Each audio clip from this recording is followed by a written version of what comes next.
Hola estimados alumnos, ¿qué tal? ¿Cómo están? Espero se encuentren bien todos y cada uno de ustedes. Les saluda una vez más la doctora Tatiana González y antes que nada quisiera externarles una disculpa porque este video tenía que haber estado habilitado en la plataforma de Eleva desde el 15 de marzo en cumplimiento con la fecha que indica nuestra agenda número 4. Sin embargo, no contaba con ciertas complicaciones laborales que yo tuve de último momento.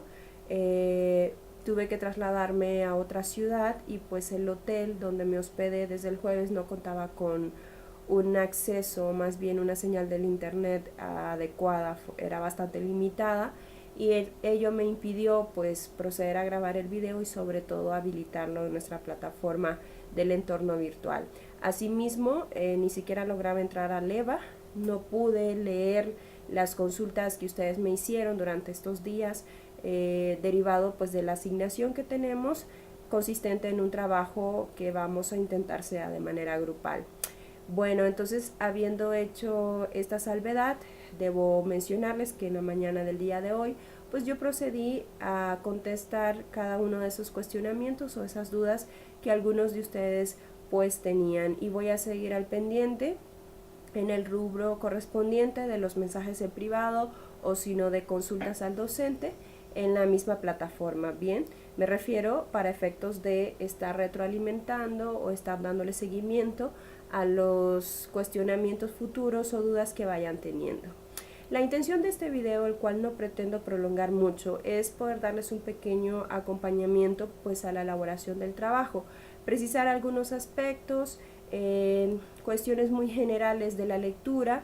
La lectura que nos ocupa en esta ocasión es una teoría construida por un jurista de renombre español, Manuel Atienza, quien nos ilustra un poco sobre aspectos de técnica legislativa en lo que él denomina contribución a una teoría de la legislación. Bien, pues esa lectura va a ser la base para comprender un poco de las racionalidades de las normas. Recuerden que nosotros hemos tenido la tendencia de fragmentar en las dos últimas agendas, la número 3 y número 4, pues las dos ciencias que construyen o de las cuales se nutre el análisis económico del derecho. En primer lugar, la economía.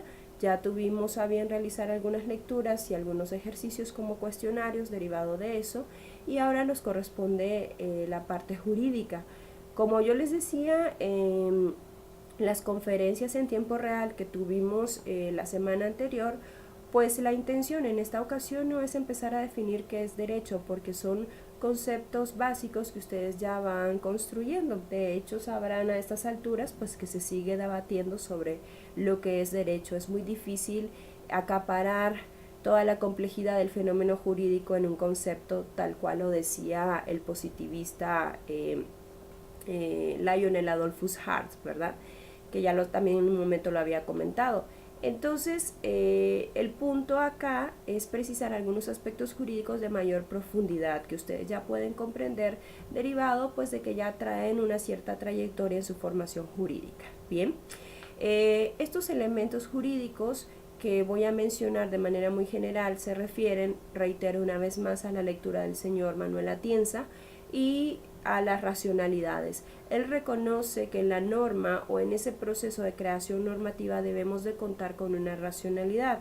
La racionalidad, que es un sustento relevante o fundamental dentro de lo que conocemos también como argumentación jurídica, no debe estar solo de la mano de aquellos aplicadores o intérpretes del derecho. Los aplicadores e intérpretes del derecho pues ciertamente serían los jueces, aquellos que integran el poder judicial, sino que también estos señores que se encargan de la creación de las normas también deben contar con un ejercicio mental de racionalidad.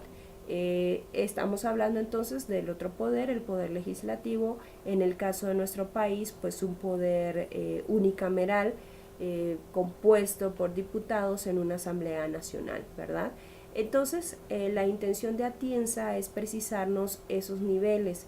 Él reconoce 5 niveles de racionalidad, ustedes ya los habrán observado en la lectura e incluso el autor nos hace la construcción de una pequeña tabla para desmenuzar pues cada uno de esos niveles y precisar los alcances de los mismos.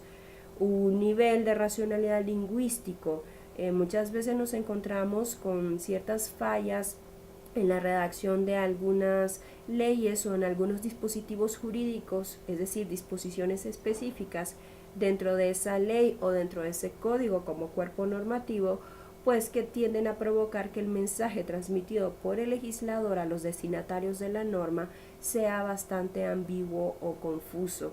De ahí pues de que en la materia de la argumentación jurídica, cuando se estudia esta y se nos está enseñando a nosotros los futuros abogados a argumentar, pues nos piden saber detectar las falacias, que pueden ser incluso falacias de forma y que conllevan incluso un buen manejo de lo que sería la gramática, la redacción, la ortografía, etc.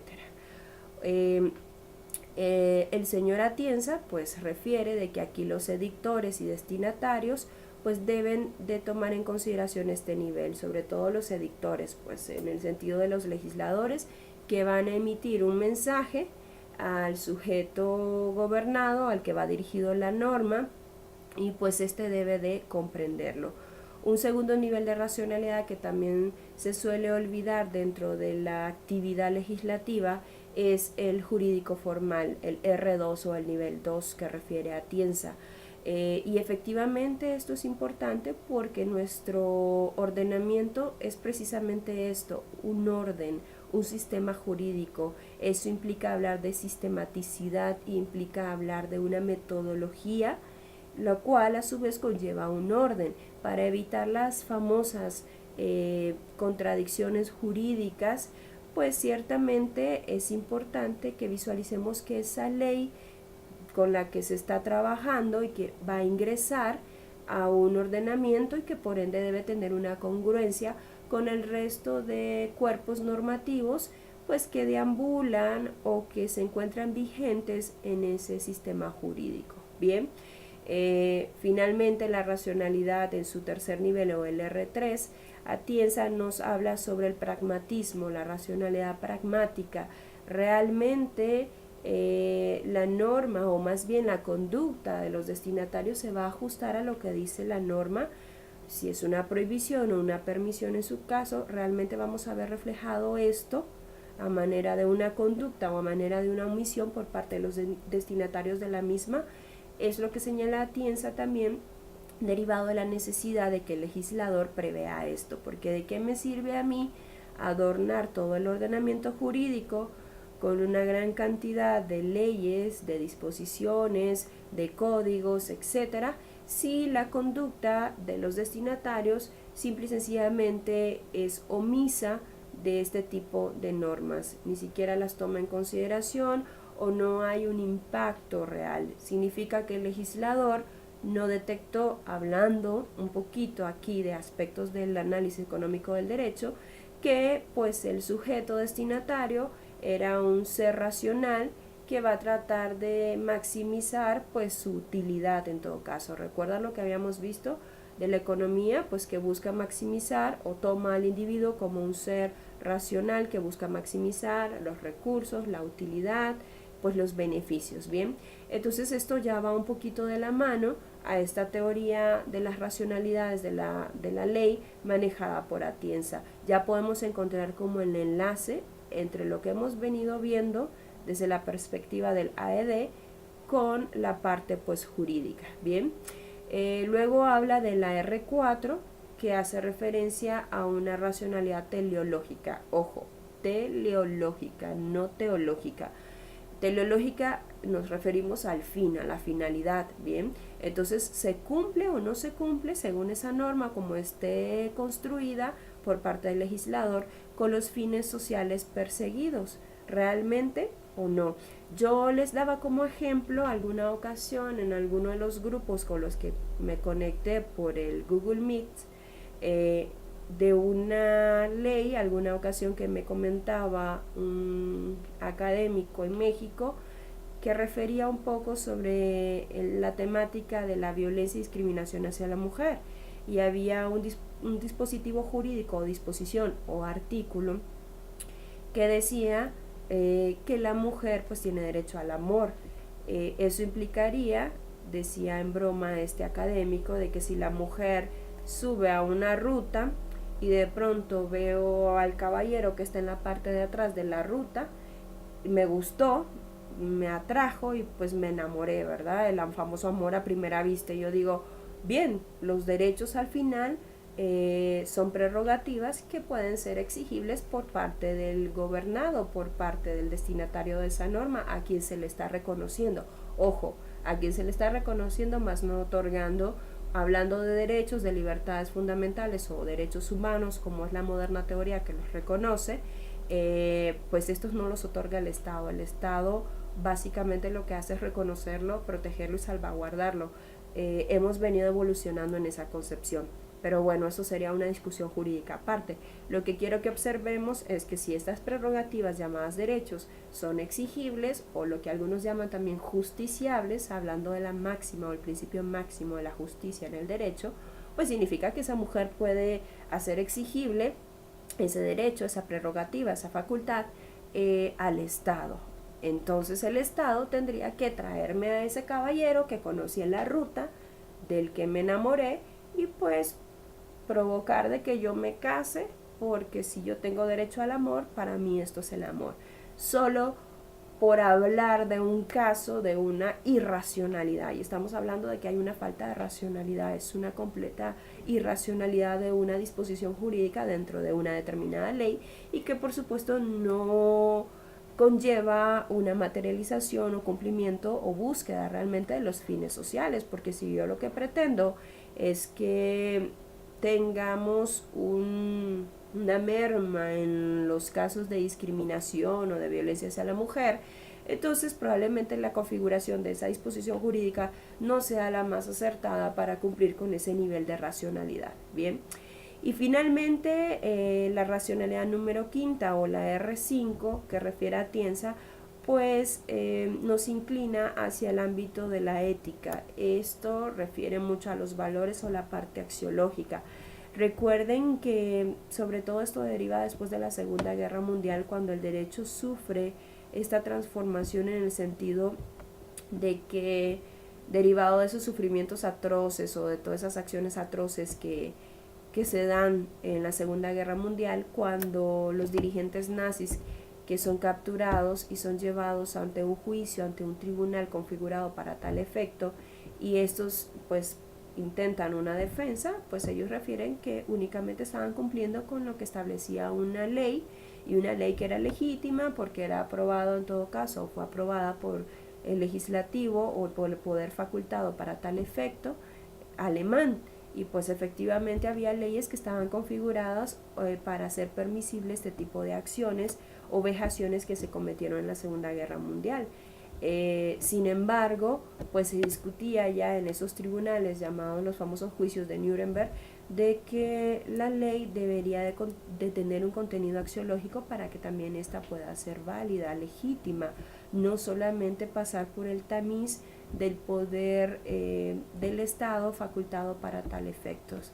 Bien, entonces esto Manuel Atienza lo retoma, sin lugar a dudas es una configuración moderna, contemporánea dentro de la técnica legislativa, y señala que efectivamente pues necesitamos una racionalidad quinta, como sería la ética, la parte axiológica. Recuerden que cuando hablamos de axiología también tenemos como premisas fundamentales los principios, que al final son fuentes también del derecho, y los principios son entes axiológicos que permiten direccionar la acción jurídica. Es decir, si un juez va a decidir en base al principio máximo de la justicia, significa que su decisión va a tomar como dirección atendiendo a ese ente axiológico de principio conocido como justicia y los alcances del mismo. Entonces, muchachos, fue un resumen muy breve que ustedes ya habrán leído en la lectura. La intención de esto es que puedan construir un trabajo. Yo les decía, un trabajo de forma grupal. Bien, vamos a intentar llevar a cabo una actividad que implique pues la cooperación entre ustedes para tal efecto, sobre todo porque podría ser un trabajo de naturaleza individual, pero quisiera que cambiemos un poquito la dinámica Cuando yo hice el primer video de esta materia les dije vamos a tratar de buscar versatilidad para que la materia no sea aburrida y al menos intercambiar con sus compañeros, aunque sea a través de estos medios electrónicos, pues puede otorgarle un poquito más de dinamismo. Comprendo el caso de algunos que probablemente tengan que trabajar de manera individual, no es problema. Recuerden que yo estoy también para escucharles las situaciones personales que ustedes puedan tener y que esto pueda pues obstaculizar su labor en la materia. No tengo ningún problema, no duden en hacérmela saber y buscamos la manera pues de adecuarlo para que no pierdan pues la frecuencia de lo que vamos trabajando o los tópicos que vamos agotando.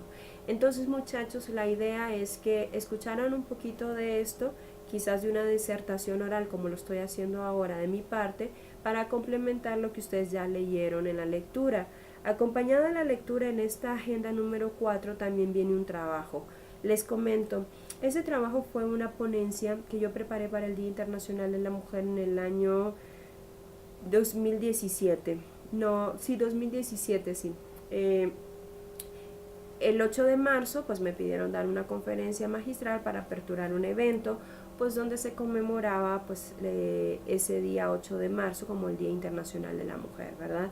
Entonces yo pensaba un poco el tema y razonaba cuál podría ser una disertación jurídica que permitiera no solo la reflexión, sino también que nos diera la pauta para descubrir por qué razón tenemos una gran cantidad de normas, tenemos tratados internacionales, por ejemplo en México, que es un sistema federal, aquí se tienen normas de carácter federal, que son aplicables a toda la República Mexicana, a todo el país, pero también la Constitución permite que las entidades federativas o los estados en los cuales se encuentra dividido México tengan una autonomía legislativa, es decir, que puedan legislar o crear leyes para regular determinadas materias. Entonces aquí se tiene un cúmulo de normas aún mayor a nivel federal, a nivel de entidades federativas y por supuesto toda la influencia de los tratados internacionales que vamos teniendo derivado de un sistema sobre todo interamericano de protección de los derechos humanos, donde entra este grupo vulnerable de las mujeres, ¿verdad? En una protección necesaria hasta a ellas, porque pues siguen siendo un grupo vulnerado en el sentido violentado, maltrato, en todos los distintos tipos de maltrato, vertientes del maltrato, discriminación, etcétera.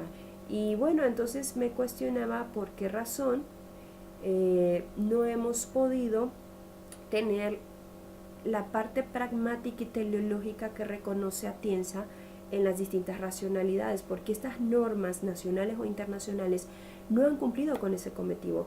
Porque quizás si tienen una racionalidad lingüística, porque la mayoría de estas normas tienen una adecuada construcción del mensaje del editor para el destinatario, pero falta todavía la racionalidad pragmática, la conducta pues de los destinatarios no se ajusta a la norma. Siguen habiendo muchos victimarios pues de las mujeres y tampoco la parte teleológica, no hemos conseguido, no hemos alcanzado esos fines sociales, ¿verdad? Lo mismo sucede en Nicaragua. Hay también normas que están dirigidas específicamente para la protección de este grupo vulnerable, llámese mujeres. Entonces se me ocurrió poder trasladar la teoría de Manuel Atienza en cuanto a las racionalidades dentro de las leyes o la legislación de ese proceso legislativo a este tópico. Bien, entonces yo me concentré en las leyes o en su caso si hubiera en los temas que ustedes vayan a elegir o las áreas del derecho que seleccionen, códigos y tratar de rastrear cuáles eran, por ejemplo, ahí fue de manera general, ¿verdad? Yo solo me aboqué a las leyes, por ahí comentaba algunos dispositivos jurídicos de manera específica, incluso refería un poco al caso de Nicaragua, pero ustedes pueden inclinarse por ubicar el artículo en específico que puede tener esa irracionalidad. Entonces aquí ya estoy ligando un poquito con lo que ustedes van a tener que llevar a cabo. Yo les decía que me pareció útil la teoría de Atienza y logramos trasladarla a la aplicación de esta temática, ¿verdad? Entonces yo detallé que para mí esto era como la expresión que se vulgarizó un poco de Shakespeare, de mucho ruido y pocas nueces, pues de la obra de Shakespeare, y pues lo afirmaba de esta manera no solo para llamar la atención un poco en el título de la ponencia, sino también porque es verdad, ¿no? Esta expresión indica pues es que tenemos mucho ruido, pocas nueces, es que realmente no ha habido un impacto adecuado.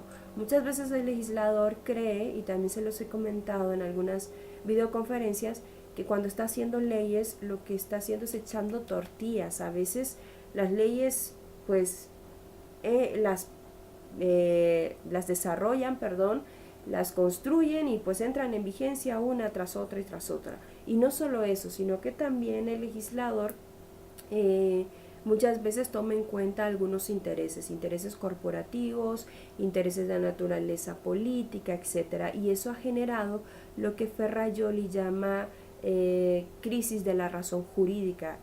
Escuchemos muy bien, crisis de la razón jurídica. Eso significa que estamos en el extremo contrario, en el extremo de la irracionalidad.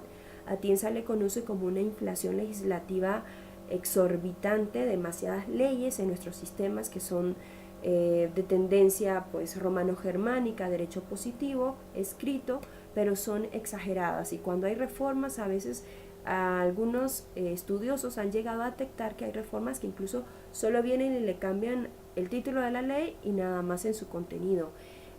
Entonces todo esto ha provocado esta crisis del derecho que es importante atender. De ahí derivaría más adelante que yo les cuestione a ustedes si esta crisis de la razón del derecho, que se está convirtiendo en una serie de irracionalidades, las podríamos atender a través de lo que sería el análisis económico del derecho como un nuevo método.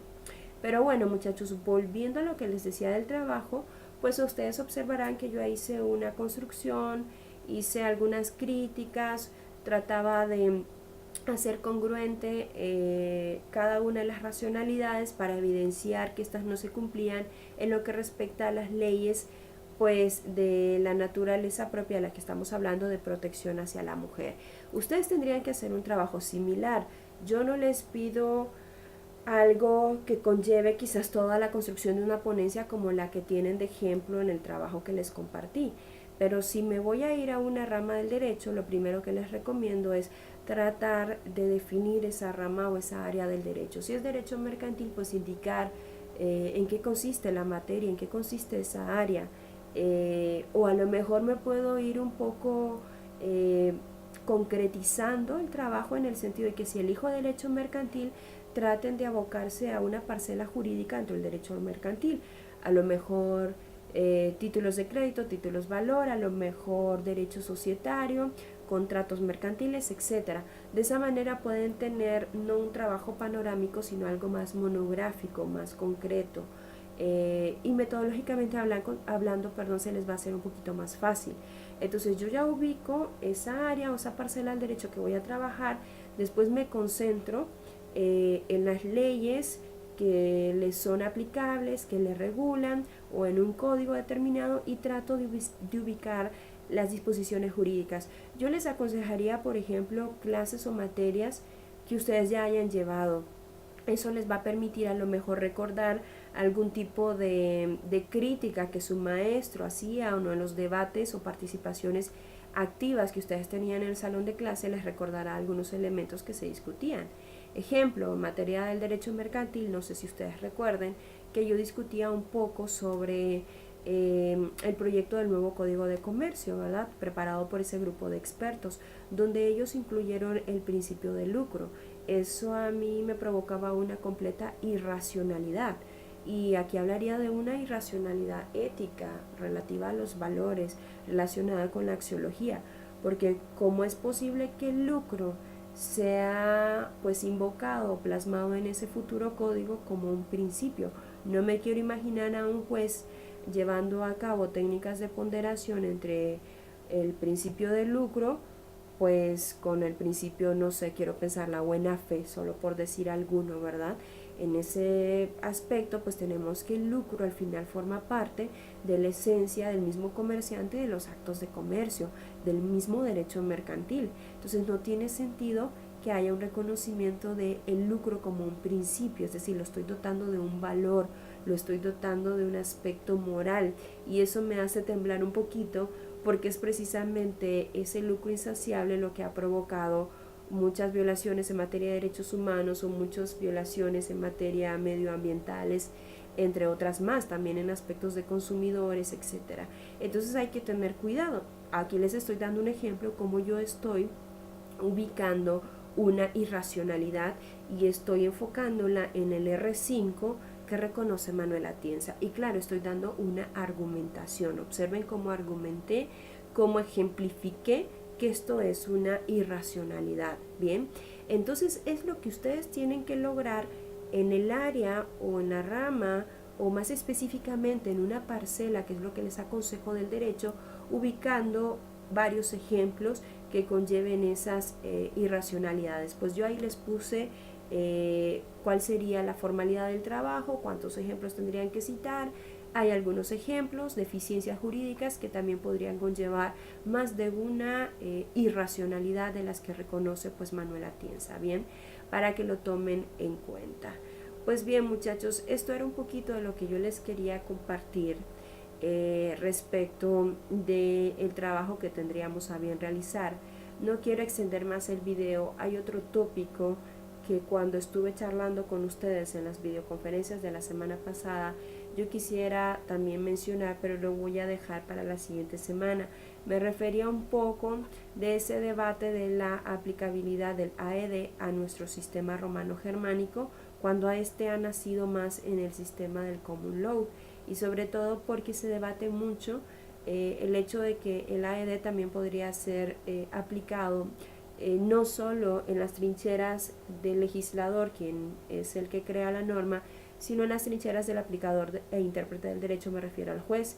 Y se discute mucho porque en el sistema pues del Common Law, el juez tiene mayor posibilidad, según algunos autores que defienden esta postura, pues de poder decidir sobre estas leyes hasta convertirse incluso en un legislador negativo.